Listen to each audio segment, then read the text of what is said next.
Enticing extras, the siren call of our times. In today's rapidly changing world, the doctrinaires amongst us tend to suffer the most. Adaptability and flexibility generally trump the dogmatic approach. With that in mind, whilst some of you may view yours truly as a contrarian and stubborn, I am willing to change my position on issues should the circumstances dictate, or in light of irrefutable evidence that rubbishes opposing views. Thus, while I may have sworn to myself a few years ago that I'd never go back to ordinary extras work, lack of a steady income in uncertain times saw me renege on that promise. The healing hand of time and the steady fading of bad memories also played their part. I hadn't done extras work for about 4 years, so, in many ways, there was almost a novelty in the invitation to return.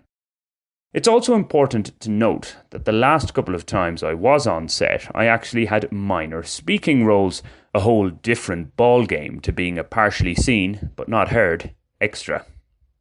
Nonetheless, the warning signs of what was to come were there before I even fully committed to the gig. You have to be there at 5 a.m. sharp. Really? 5 a.m. sharp?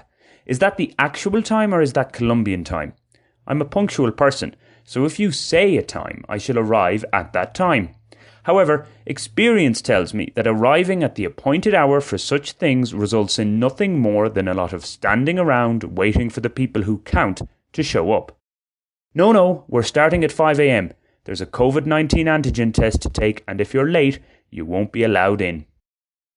I took the agency girl at her word. The novel COVID factor made me think that perhaps now things had to start that bit earlier, new normal and all that.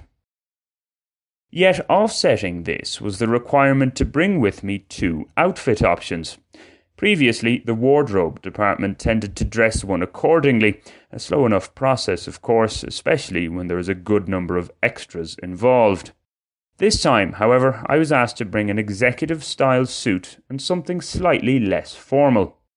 I shrugged off my annoyance at having really no other viable option but to take a hated taxi to arrive on time, the location being at the other end of Bogotá to my residence, 20 kilometres away, and agreed to make my grand return as an extra.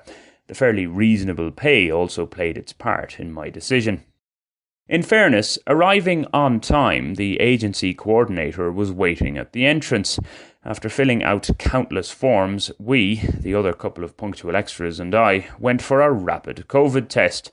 Breakfast was then served. Things were proceeding rather smoothly. Fed and watered, we were sent to the wardrobe department to check our attire. My European companion and I, both of us given the aforementioned formal dress instruction, were told we were overdressed. The scene we were going to be in was a working-class London neighbourhood, so we needed to look more informal.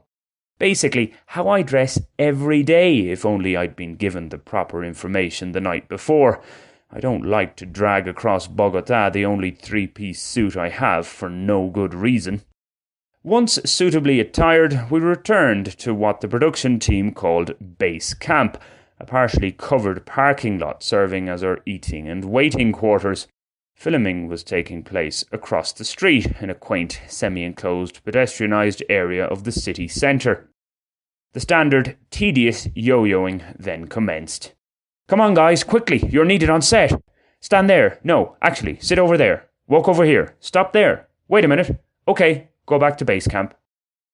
At 11 a.m, my companion and I were actually used in a scene, wandering down a London street as a SWAT team pulls up and rushes past us. After 4 or 5 takes, we were told that was it. Lunch was then served.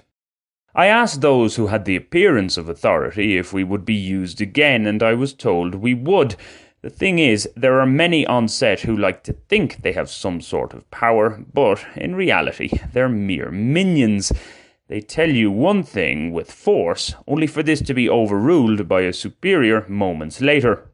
In their defence, it often seems that even those truly calling the shots are playing it by ear.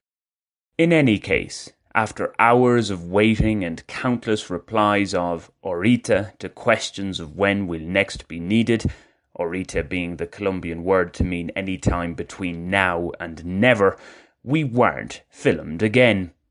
It was 8 p.m. when they finally told us we were done, 9 hours after our one and only scene. No doubt some will ask, what's the fuss about? Isn't getting paid, fed and watered for practically doing nothing great? In theory, yes. Yet, for me anyway, it's the sense of not being in control of your immediate time and surroundings. One is completely at the mercy of others, with no indication of what you might be doing and when you may be asked to do it. There's also the vapidity of it all. The whole atmosphere creates a sort of toxic tiredness. Any initial enthusiasm quickly ebbs away. The experience becomes at best a somniferous sojourn, at worst an ire-inducing inferno.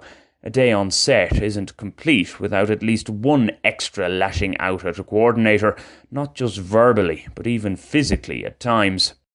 The number of extras involved plays an important role in these tumults. Fewer bodies about generally reduce the propensity to lash out. The production team is more likely to treat the hired help as human beings when there aren't many of them hanging around. Nonetheless, anyone who does extras work with regularity either has low self-esteem or is in desperate need of the cash. I'm certainly not in the former category, but sort of in the latter. Put it this way, I could tolerate it once or twice a week right now. As a frustrated friend reflected, it's like eating at McDonald's. You get lured into returning, thinking the experience will be more fulfilling this time. Not even halfway through, though, you're disillusioned, even angry with yourself for having fallen for the tripe yet again. That's it. Never again. Until the next time, that is.